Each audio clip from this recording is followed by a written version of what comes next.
O trabalho infantil diminuiu no Brasil na última década, mas os números ainda são muito preocupantes. Dados do IBGE revelam que quase 3,5 milhões de jovens de 10 a 17 anos já têm um emprego remunerado. As leis garantem lugar de criança e de adolescente é na escola e não no trabalho.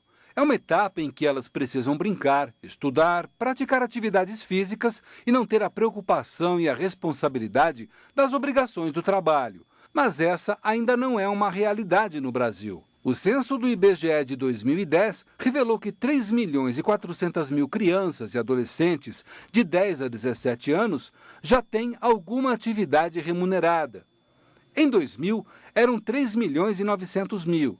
Significa que em 10 anos, apenas 500 mil foram retirados do mercado de trabalho. Na faixa etária de 10 a 13 anos, em que nenhuma criança deveria trabalhar, eram 699 mil no ano 2000, contra 710 mil em 2010.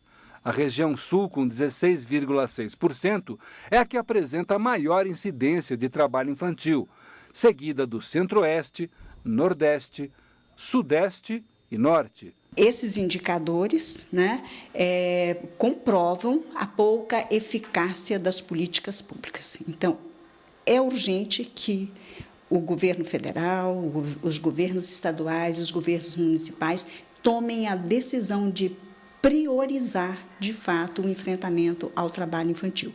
E essa priorização vai implicar em que todas as políticas públicas atuem articuladamente para fazer esse enfrentamento. É preciso que a educação, a assistência social, o trabalho, a saúde, a cultura e o esporte coloquem na sua agenda como prioridade a proteção à criança e o enfrentamento ao trabalho infantil. A advogada trabalhista lembra que crianças e adolescentes são amparados pela Constituição Federal, pela consolidação das leis do trabalho e pelo Código Penal. Só podem trabalhar a partir dos 14 anos de idade, mas em condições especiais. É permitido o trabalho a partir dos 16 anos e na condição de aprendiz a partir dos 14 anos. Lembrando que se o trabalho for insalubre ou perigoso, nenhuma condição é vedado em qualquer hipótese. As penas para quem emprega crianças e adolescentes de forma irregular vão de 2 a 8 meses de prisão.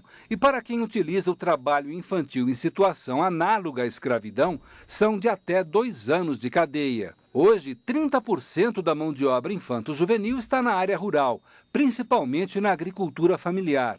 20% na área urbana, no comércio e pequenos serviços, e 7,4% trabalham como empregados domésticos. Outro dado preocupante é o de que 5,7% da população de 10 a 17 anos de idade nem estudam e nem trabalham. São mais de 200 mil adolescentes e crianças sujeitos a situações de risco e que podem ser atraídos para atividades ilícitas. As crianças que estão vendendo produtos nas ruas, estão nas feiras livres, no trabalho urbano informal, correm o risco de serem aliciadas pelas redes de crime organizado, tanto para a exploração sexual como para o tráfico de drogas. Então, tem que se ter um cuidado especial em relação a essas crianças, a essas crianças e adolescentes, porque eles precisam ser incluídos na escola e protegidos contra as redes de crime organizado e contra o trabalho infantil.